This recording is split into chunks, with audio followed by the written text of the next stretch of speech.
మహబూబ్ నగర్ జిల్లా పాలమూరు యూనివర్సిటీలో కాంట్రాక్ట్ అధ్యాపకుల ఆందోళనలు కొనసాగుతున్నాయి.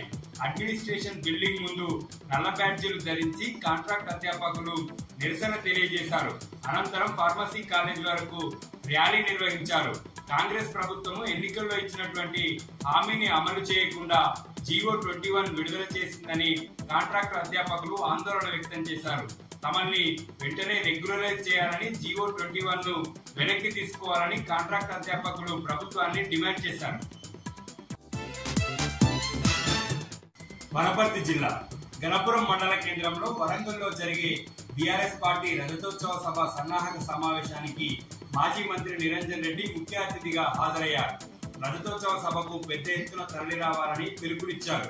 గణపురం మండల కేంద్రంలో కాకతీయుల కాలం నాటి గణప సముద్రం పునర్నిర్మాణం చేసిన ఘనత బీఆర్ఎస్ పార్టీకే దక్కుతుందని మాజీ మంత్రి నిరంజన్ రెడ్డి గుర్తు చేశారు.